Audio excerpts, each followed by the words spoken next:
surprises at all for you when it came up there? It's always nice to see your name, I'm sure, but any surprises? Well, no, it's just the anticipation in the waiting game, and after last year, it kind of, we weren't expecting what we got a year ago, and so I think I kind of just went in with a little more, just let's see what happens, and then obviously, unfortunately, with what happened with the men, you just never know, and it kind of hits home too a little bit. So just wanted to hear your name called, and once you do, there's excitement to it, and now we'll start to piece it all together a little bit more.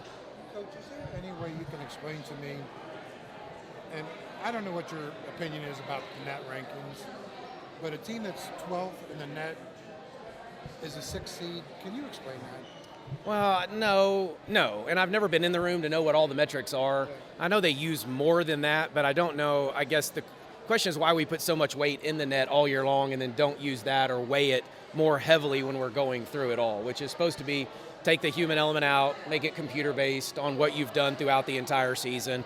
But we've seen in years past they don't just go off of the net. So, again, it's not overly surprising, I guess, but I don't understand the whole formula and how it works. So any disappointment at all along those lines? Not really, I guess. Probably more a year ago, to be honest, than this year. I mean, the disappointment because we really wanted to see if we could host. Didn't think that was really going to come into play. So I've been telling everybody I thought we were 6 plus or minus a seed line.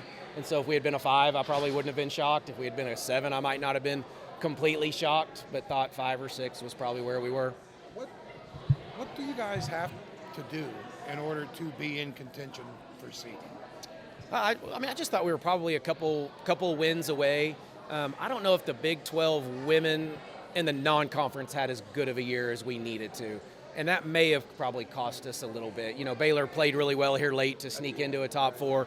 TCU had 2 really good wins. They have the best wins in the non-conference.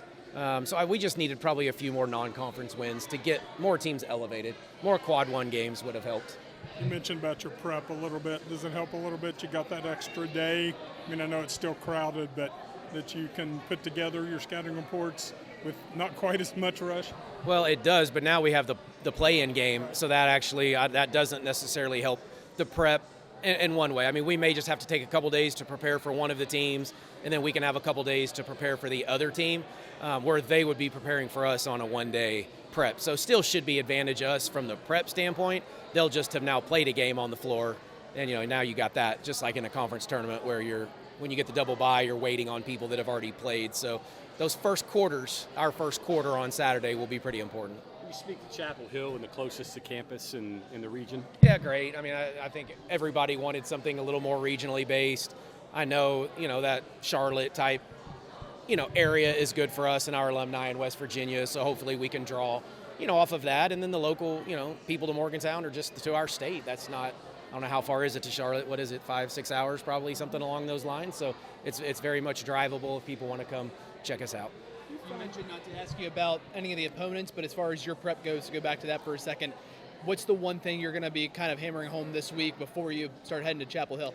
Yeah, well, I don't know. We'll go divide it up as coaches here in a second and, start that. And really that's what it will be, is just figuring out how we want to break up the practices and how we do want to prepare. And, I've been in leagues before where you played like Friday, Saturday, and so you would spend Monday, Tuesday on one opponent and then Wednesday, Thursday on the other opponent. So that's where my thinking comes a little bit, goes back to that. So we may go with the formula a little bit along those lines, but we'll go work on that tonight and figure it out.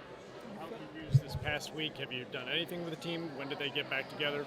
We gave them a couple days off early, did some skill stuff in the middle of the week, and then we got back and practiced Thursday, Friday, Saturday.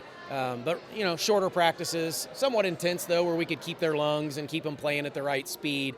That's the last thing I wanted to do, was lose your rhythm and pace and tempo, when you get to this point of the season. Coach, you spent the last basically 3.5 months playing Big 12 teams. Is there any sense of newness that comes with this tournament? Yeah, there is, sure. It's refreshing in certain ways. Some of your stuff that wasn't working late in the year may work again a little bit because they're maybe not quite as familiar.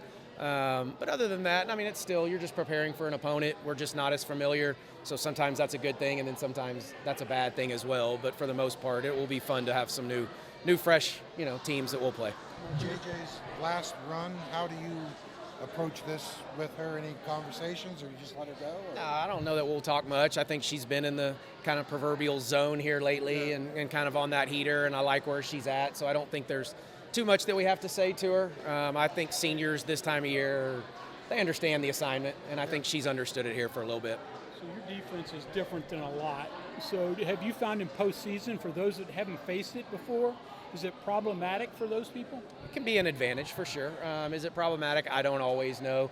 I mean, I played against North Carolina in the tournament a couple years ago at SFA, so familiar somewhat with them, and they would have played against us. But on a short prep, that's usually advantage us if you haven't played against it. So there may be an advantage to that with the play-in game, on Thursday. Do against it? They beat us in a really, really good game. But, yeah, really good game. In doing your scouts, will you say, hey, this team is sort of like XY that we played this year as kind of a teaching tool? It can be. We can divide it up that way some. Coaches that had a scout that maybe was similar to a style, or if a coach has been, in a league that played against the coach, depending on what school they were at. So, yeah, we'll go back and kind of figure that out, and there'll be some strategy to who has what scout for sure. Coach, obviously last year there was disappointment in the seeding, and then obviously Caitlin Clark was in the region. Is there a different feeling going into this region that maybe more confidence, there's more of a chance that, hey, West Virginia could win this region? Yeah, I think so. I mean, I think what we did a year ago in the tournament, I think a lot of people have still talked about that, and we want to build off of it. And, we played in that big-time environment. So, I've told them all year there should be no environment that should intimidate us if you were on the team that played at Iowa a year ago. But yeah, I think there's a sense of comfort maybe a little bit of what we've done and where we are and just doing this again. Last year I didn't know what the heck was going on, here and where we were going and what all that was, and it certainly feels much better now than it did a year ago. When it comes to atmosphere and maybe handling the moment of playing in the NCAA tournament, do you let the players, the experienced girls like JJ and others, kind of talk to the younger players about that, or do you all as coaches kind of take the lead on that?